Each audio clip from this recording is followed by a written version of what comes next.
Hello everyone. आज हम CTET अगस्त 2023 का मैथमेटिक्स का जो पेपर आया था वो एनालाइज करने वाले हैं। तो चलिए शुरू करते हैं वीडियो को। तो फर्स्ट जो क्वेश्चन था उसमें ये पूछा गया था कि which one of the following groups have all three dimensional objects. तो इसका जो उत्तर होगा वो ऑप्शन नंबर 1 होगा, cube, cuboid, sphere and cylinder, घन, घनघम, गोला और बेलन।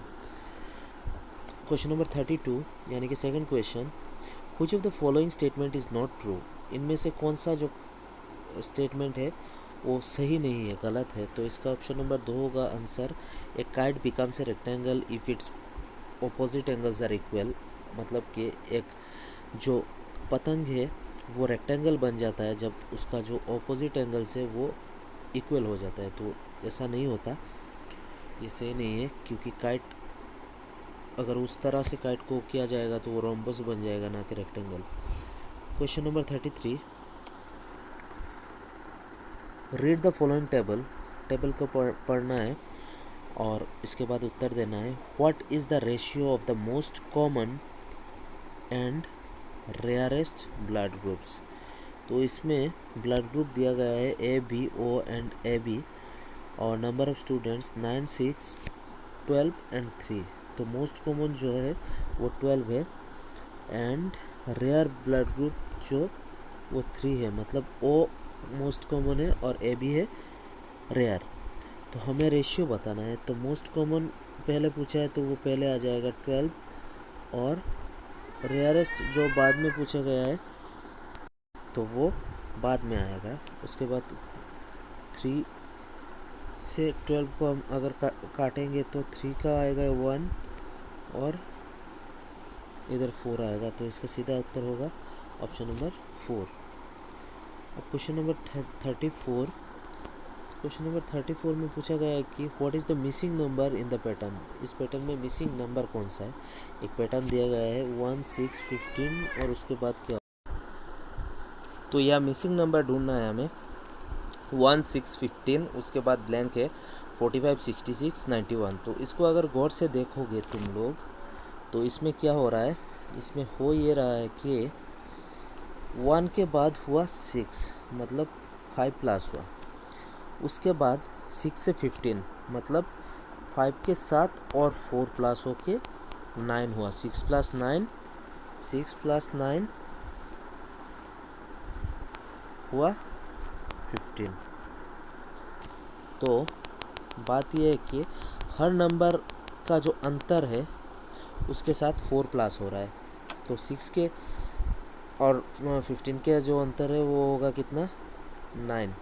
9 के साथ 4 प्लस होके कितना होगा, 13। और वो नंबर बाद में जुड़ रहा है जाके उस नंबर के साथ, मतलब 15 के साथ 13 प्लस करोगे तो कितना आएगा, 28।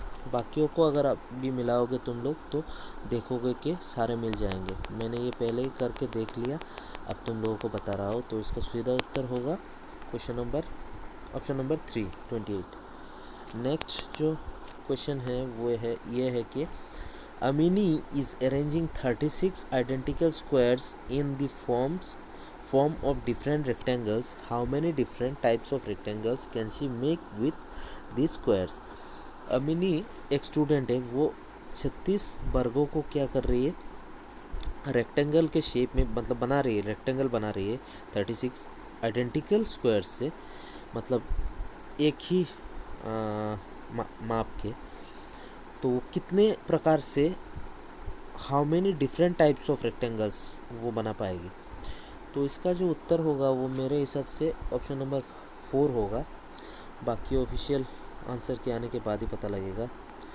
मुझे जितना आया मुझे आंसर 5 ही मिला है। Next question 36, a whole number is added to 100 and the same number is subtracted from 100, the sum of the resulting numbers so obtained is। मतलब 100 के साथ एक होल नंबर को प्लस किया गया, बाद में 100 से एक होल नंबर को माइनस किया गया, सेम नंबर को, जो नंबर प्लस हुआ तो वही नंबर माइनस हुआ, तो जो रिजल्टिंग नंबर है, मतलब प्लस माइनस, प्लस करने के बाद जो नंबर आया और माइनस करने के बाद जो नंबर आया, उन दोनों का सम क्या होगा, प्लस क्या होगा। तो हम करके देख लेते। ये रहा 100, उसके साथ एक होल नंबर 1 को ले लीजिए, 101, और ये रहा 100, फिर से उससे एक सेम नंबर को माइनस कर दीजिए 1 को, तो 99। तो 101 और 99 का हमें प्लस करना है, तो कितना आएगा, 200।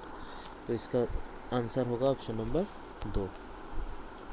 नेक्स्ट जो क्वेश्चन है वो है कि the sum of 5 minus 5 plus 5 minus 5 plus 5 minus 5, उसके बाद ब्लैंक दिया है, to odd number of term is. तो इसका जो आंसर है उसमें मुझे थोड़ा कन्फ्यूजन है, इसलिए मैं इसको स्किप करूँगा। Next 38, which of the following arrangements represent the descending order of numbers. इनमें हमें क्या करना है, डिसेंडिंग ऑर्डर को निकालना है। तो डिसेंडिंग ऑर्डर हमें पता है कि जो बड़ा नंबर होता है वो आगे होता है और छोटे वाले सारे उसके पीछे होते हैं। तो ये पहले वाले में अगर हम देखें तो 10.5 दो में है, उसके बाद वाले 3 में है 10.5, तो ये वाला पहले ही क्या हो जाएगा, नहीं रहेगा इधर से, क्योंकि हमें बड़ा एक नंबर मिल गया है, उसी से हम शुरू करेंगे। इसके बाद 1.5 05 है 4 नंबर में, इसको भी एलिमिनेट कर देंगे। 1 और 2 में से हमें अभी देखना है 1.05 है और इसमें है 1.055, तो ऑप्शन नंबर 2 जो है वो इससे बड़ा है, इसलिए इसका उत्तर होगा ऑप्शन नंबर 2। नेक्स्ट जो क्वेश्चन है 39, which of the following is not a factor of 3630। नीचे दिए गए जो नंबर है उनमें से कौन एक फैक्टर नहीं है, उत्पादक नहीं है 3630 का। तो उसका उत्तर होगा 19। आप लोग करके देख लीजिएगा। 100 lakh is also known as, ये बहुत ही आसान था। 100 लाख इंडियन सिस्टम में 1 करोड़ होता है। Question number 41, Priyadarshini mixed 4.8 kg of almonds, 2500 gram raisin and 3.5 kg of cashew and packed the mixture equally into 3 dozen packets. What is the weight of each packet. मतलब इसने इतने सारे चीज़ों को क्या किया, मिक्स किया और अभी वो पैकेट बना के बेचेगी।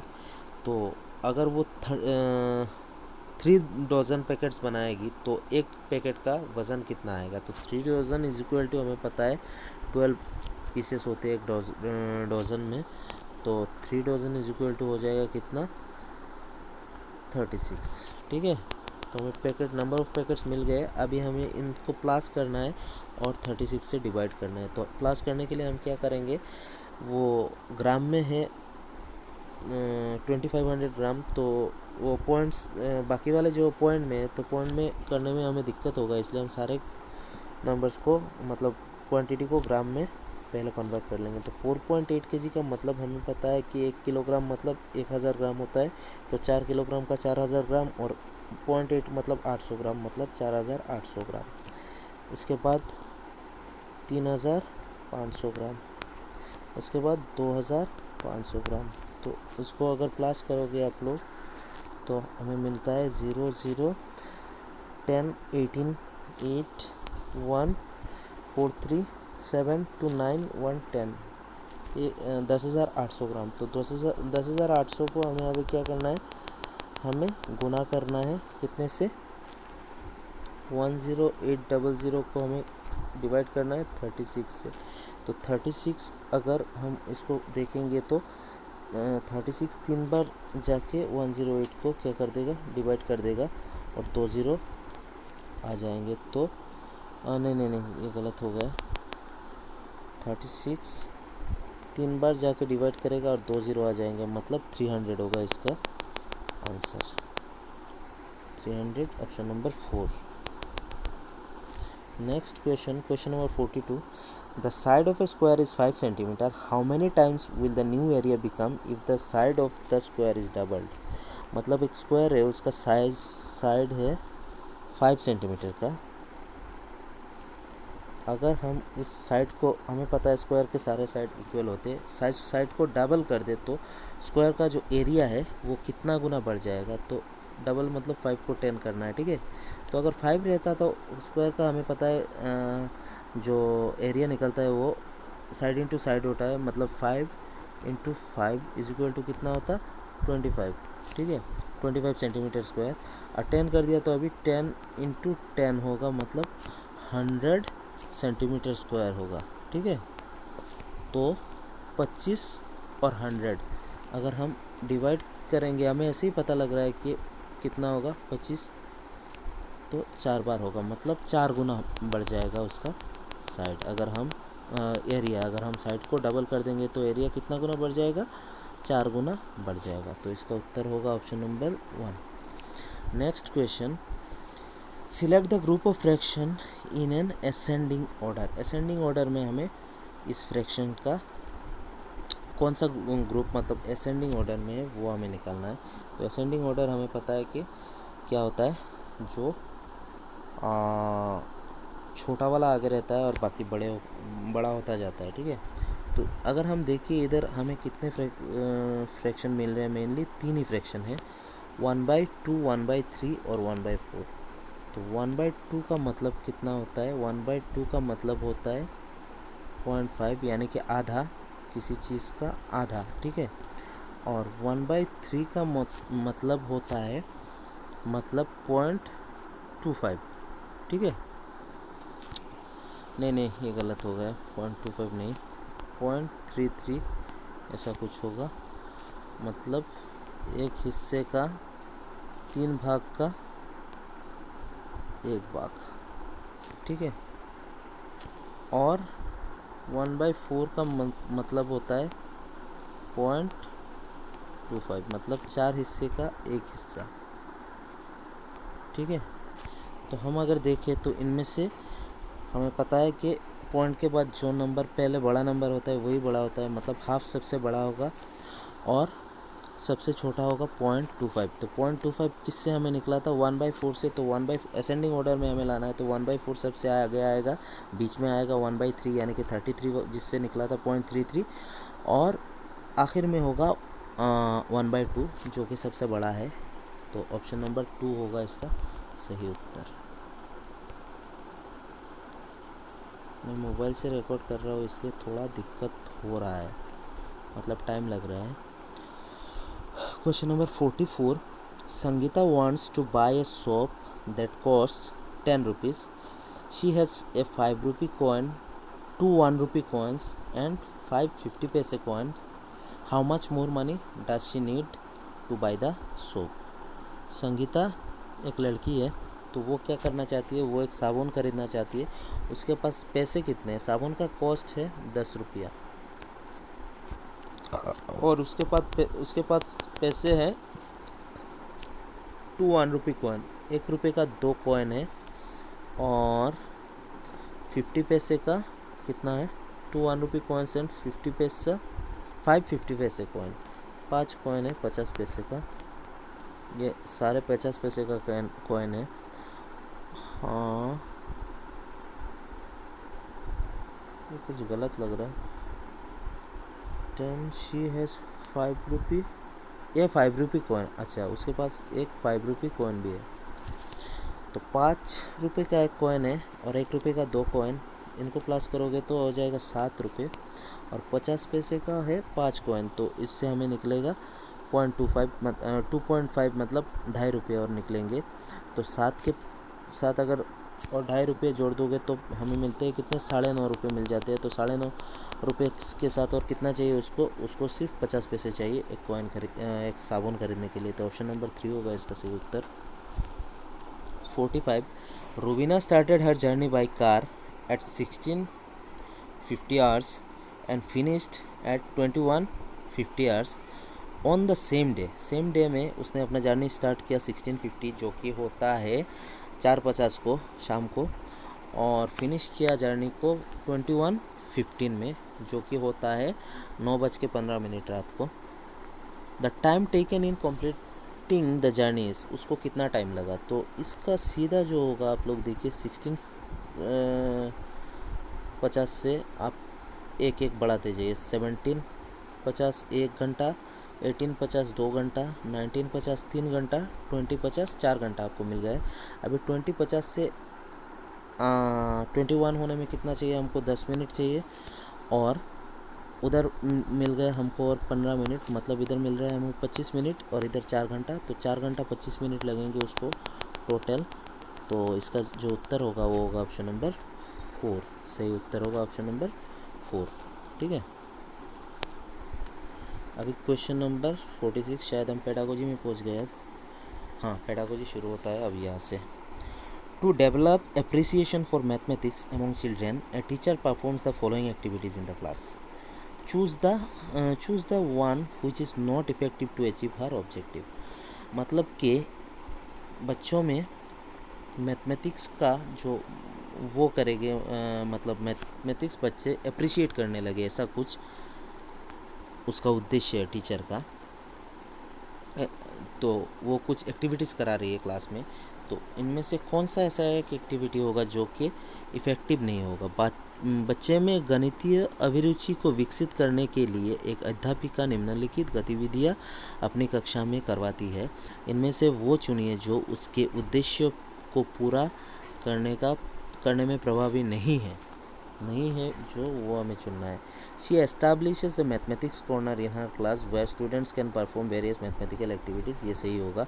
She always praises the students who achieve highest marks in the class in the term end examination. तो पेडागोजी के हिसाब से ये सही नहीं है कि एक बच्चे को आप बाकी सारे बच्चों के सामने उसको बड़ा चढ़ा के बोले, उसको प्रेस करें और बाकियों का जो मोटिवेशन है वो ख़राब हो, डाउन हो।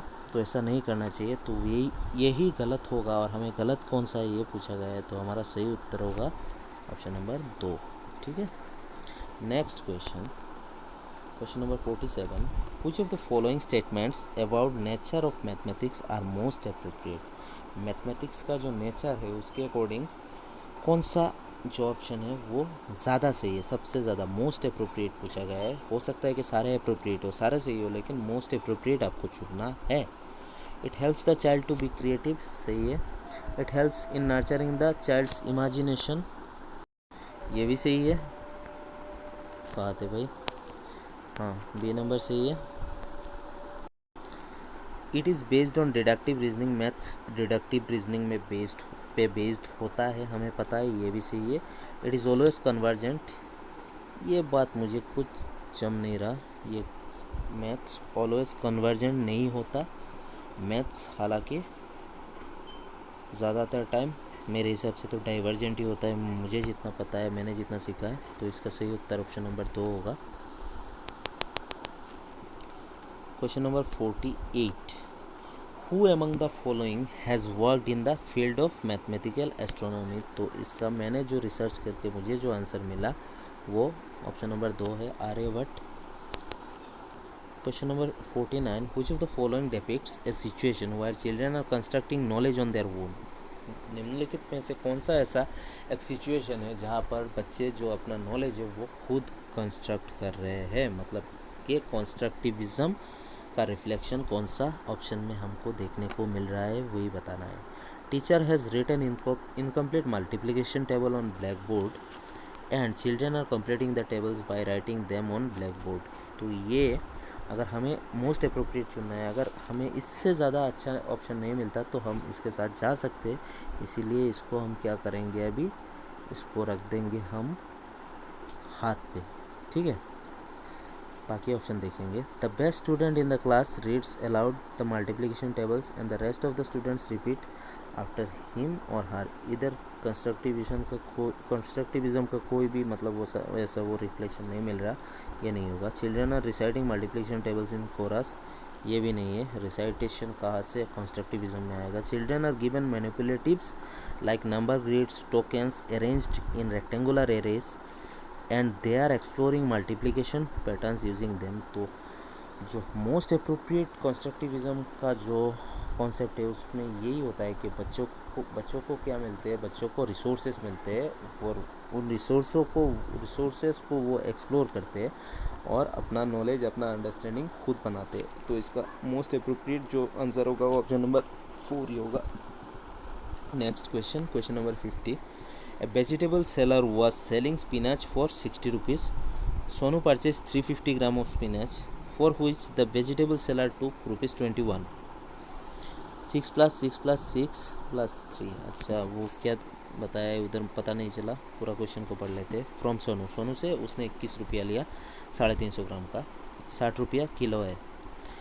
Which of the following statements is a true regarding the mathematical skills used by the vegetable seller? मतलब कि अभी पता चला मुझे कि बात क्या हुआ, जो मैथमेटिक्स यूज़ किया वो वेजिटेबल सेलर ने, सब्ज़ी वाले ने, वो उस मैथमेटिक्स के संदर्भ में, मतलब उसके रिगार्डिंग कौन सा स्टेटमेंट ज़्यादा सही होगा। तो उसने क्या किया, उसने 60 रुपये किलो है तो 100 ग्राम का हो गया 6 रुपया, तो उसने कितना दिया 350 ग्राम, तो उसने 100 ग्राम 200 ग्राम 300 ग्राम कर दिया, 300 ग्राम का 3 6 हो गया, और अगर 100 ग्राम 6 रुपया होगा तो 50 ग्राम 3 रुपया होगा, तो 50 ग्राम दिया तो उसने 3 कर दिया, 6 6 12 3 18 19 20 21। तो उसने ऐसे हिसाब करके निकाला। तो उस हिसाब से कौन सा ऑप्शन जो है वो मोस्ट सुटेबल या सही है। The mathematical skill is ambiguous, मतलब कि यह गणितीय कौशल अस्पष्ट है, ऐसा बिल्कुल नहीं है, ये ऑप्शन गलत है। This skill is not useful to solve mathematical problems in class, ये भी बात मुझे सही नहीं लगी। Such skills help in developing alternate strategies for solving mathematical problems, बिल्कुल सही बात है। ऐसे मैथमेटिकल स्किल्स जो होते हैं वो अल्टरनेट के तौर पे यूज़ किए जाते हैं या जा सकते हैं। तो इसका उत्तर मेरे हिसाब से सी होगा। हाँ, choose the correct option only C है, तो इसका उत्तर ऑप्शन नंबर 1 होगा, ना कि कुछ और। नेक्स्ट क्वेश्चन, आखिर के अभी शायद 10 ही क्वेश्चन बचे हैं। वीडियो ज़्यादा लंबा हो रहा है मेरे हिसाब से। हाँ, वीडियो ज़्यादा लंबा हो रहा है क्योंकि मैं मोबाइल पे रिकॉर्ड कर रहा हूँ, तो टाइम लग रहा है मुझे, उसके लिए sorry. Which of the following statements is not correct? नीचे दिए गए में से कौन से ऑप्शन जो है वो सही नहीं है, गलत ऑप्शन ढूंढना है भाई। Errors of the students should be overlooked as pointing errors will demotivate them। मैं थोड़ा स्पीड अप कर देता हूँ, तो ये नहीं होगा। एरर्स को कभी हमें ओवरलुक नहीं करना है। Errors of the students give information about their thought process, बिल्कुल सही है। बच्चे जो गलती करेंगे उससे इस टीचर को पता चलता है। वो कहते हैं ना कि हीरे के परख जौहरी को होती है, तो टीचर भी कुछ ऐसा ही होता है। टीचर को पता लगता है कि बच्चे में क्या खासियत है या क्या खूबियाँ है या क्या कमियाँ हैं। तो ये कैसे पता लगता है, जब वो गलतियाँ करते हैं या फिर कुछ अच्छा करते हैं, तभी टीचर को पता चलता है कि ये इस एरिया में वीक है या उस एरिया में वो बेहतर है, या इस एरिया में उसको ये गाइडेंस या जो भी है मिलना चाहिए, मिलना ज़रूरी है। तो 2 नंबर ऑप्शन सही है, एक गलत है। और 3 क्या कह रहा है, errors in mathematics are part of learning, बिल्कुल सही है। Errors in mathematics help teachers in planning their lessons, ये भी सही है। 2 3 4 तो मेरे को सही लग रहा। हाँ, नोट पूछा है, तो इसका उत्तर होगा ऑप्शन नंबर 1, क्योंकि हमें पूछा है क्या कौन सा सही नहीं है, नोट करेक्ट। मैं तो कंफ्यूज हो गया था कि इतने सारे सही ऑप्शन और नीचे वो 1 2 3 सिलेक्ट करने का भी कोई वो नहीं दिया गया, तो यह नोट पूछा था मैंने, मैं भूल गया था।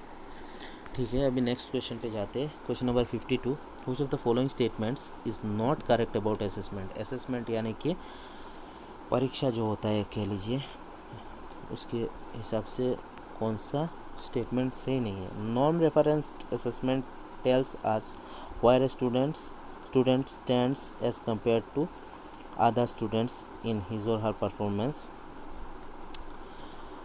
Non-reference assessment is useful in diagnostic testing and remedial teaching. Criterion referenced assessment is to evaluate the mastery learning of the students. Criterion reference assessment is useful in diagnostic testing and remedial teaching. तो criterion और non reference test के हिसाब से जो question है, इसका उत्तर सही उत्तर मेरे को लग रहा है ऑप्शन नंबर 2 ही होगा।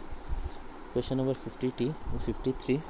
Concepts like more less, long short, far near, big small etcetera are. जो कॉन्सेप्ट होते हैं कि बड़ा छोटा लंबा, मतलब वो लंबा छोटा, अधिक कम, दूर या फिर किनारे, बड़ा या छोटा, वो कैसा कॉन्सेप्ट है। तो ये प्री नंबर कॉन्सेप्ट से हमें पता है, इसका सीधा उत्तर ऑप्शन नंबर 1 होगा। बच्चों को नंबर सिखाने से पहले यही सिखाया जाता है, कौन सा बड़ा है, कौन सा छोटा है, कौन सा पास है, कौन सा दूर है, कौन सा लंबा है, कौन सा छोटा है। ठीक है, question number 54, mathematical learning material, जो मैथ्स का जो TLM होता है, लर्निंग मटेरियल होता है, वो क्या करते हैं? Help teacher in demonstrating the formula, ये हो सकता है। Help students in self learning, ये भी हो सकता है। Help teacher in providing instruction, ये भी हो सकता है। Develops learning environment in the class, ये भी हो सकता है। तो इनमें से हमें मोस्ट अप्रोप्रिएट 2 ऑप्शन चुन लेने हैं। तो मोस्ट अप्रोप्रिएट अगर हम चुने तो सबसे अप्रोप्रिएट लग रहा है मुझे option number D, develop learning environment in the class. तो डी होगा ही होगा। तो इस हिसाब से 1 और 2 3 नंबर एलिमिनेट हो जाते हैं। सी 2 या 4 में से एक होगा सही उत्तर। तो 2 में है सी एंड डी और 4 में बी एंड डी। तो सी और बी में से कौन सा मोस्ट अप्रोप्रिएट वो ढूंढना है अभी। Help students in self learning, help teacher in providing instructions. तो इसमें अगर मोस्ट सूटेबल देखेंगे हम तो टीचर को और भी ज़रिया होता है, लेकिन स्टूडेंट को सेल्फ लर्निंग में या फिर कह लीजिए जिसके बाद डी नंबर ऑप्शन में भी इनडायरेक्टली किया गया है, तो बी ज़्यादा सही लग रहा है मुझे। बी एंड डी होगा ऑप्शन नंबर 4। बाकी ऑफिशियल आंसर की में वो लोग क्या देते हैं उसके हिसाब से भी वेट करना पड़ेगा, क्योंकि कई बार देखा गया है कि सीटेड वालों मतलब CBSE वालों ने ऐसा किया है कि उनको जो सही लगा वही दिया है, और बाद में आप लोगों को अगर सही नहीं लगता तो आपको ऑप्शन दिया जाता है कि आप चैलेंज करो। हालांकि बहुत ज़्यादा पैसे लगते हैं, क्वेश्चन का 1000 रुपया लेते थे पहले हमारे टाइम पे, अभी पता नहीं कितने लेते हैं। अभी मैंने वो चैलेंज में मैंने ज़्यादा नहीं देखा तो बता नहीं सकता, शायद वही होगा रेट। ठीक है। Question number 55, which of the following is the most appropriate way to help a primary school learner visualize the equivalence between the fractions 2/3 and 4/6। नीचे दिए गए में से कौन सा क्या पूछ रहा है? सबसे सही तरीका है प्राइमरी लेवल के बच्चों को हेल्प करने के लिए, विजुलाइज करने के लिए इक्विवेलेंस बिटवीन जो 2/3 और 4/6 दोनों फ्रैक्शन इक्वल है, ये समझाने के लिए कौन सा सही है। तो इसका सही उत्तर होगा option number 4, using fraction disc. इसी से ही ज़्यादा सही से आप करा सकते हो विजुअलाइज। क्वेश्चन नंबर 56, वीडियो बहुत लंबा हो गया है। A teacher uses role play method in mathematics class, her aim is. एक टीचर क्या करता है? रोल प्ले मेथड यूज़ करता है मैथमेटिक्स क्लास पे। टीचर का एम क्या है, उसका उद्देश्य क्या है? मेंटेनिंग डिसिप्लिन, कतई नहीं। कीपिंग चिल्ड्रन बिजी, नहीं होगा। Projecting ideas, entertaining children, entertainment के लिए मूवी देख लो भाई।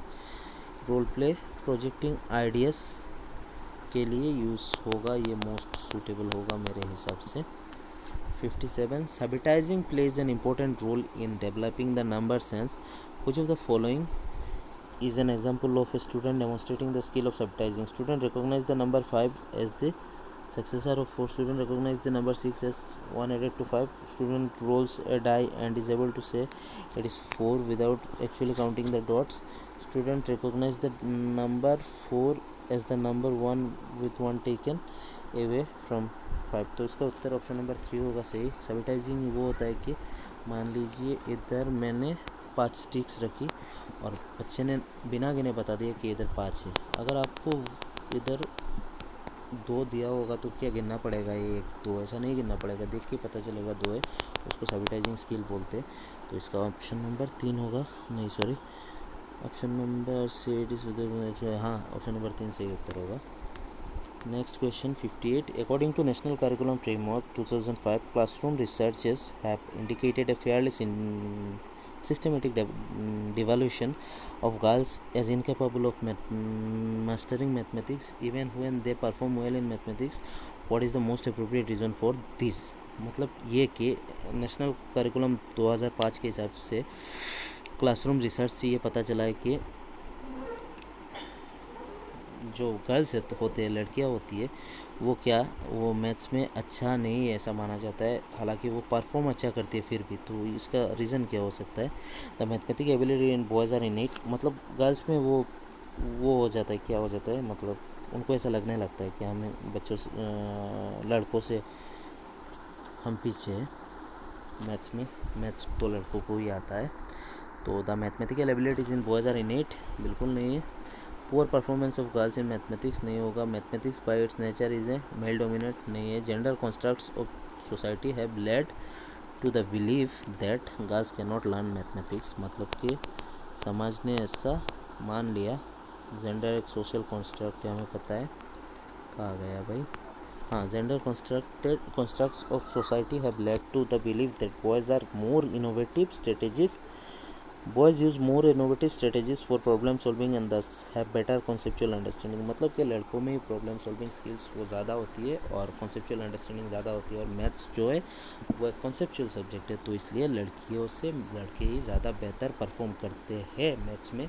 हालांकि ऐसा कुछ भी नहीं है, मैथ्स सबके लिए है और सब ही सीख सकते हैं इक्वली, इवन बेटर परफॉर्म कर सकते हैं। Classroom researchers have shown that, question number 59, most of the students find mathematics more difficult than the other subjects they study in the same class. Which of the following aspects of the nature of mathematics adds to this fear? मतलब कि mathematics जो है वो same class में अगर 6 subject है तो पाँचों से ज़्यादा मैथमेटिक्स डरते हैं बच्चे या फिर उनको टफ लगता है। नीचे दिए गए which of the following aspects of the nature of mathematics add to this fear? Mathematics का कौन सा नेचर इस फेयर को दर्शाता है? The abstract nature of primary concept of in mathematics हो सकता है, the past knowledge base of mathematics, the scope of multiple answer to the scope of number different methods. नहीं, ये ऑप्शन नंबर 1 होगा। एब्स्ट्रैक्ट नेचर जो है इसी की वजह से ये होता है, मैथ्स का एब्स्ट्रैक्ट नेचर की वजह से होता है, ये डर रहता है।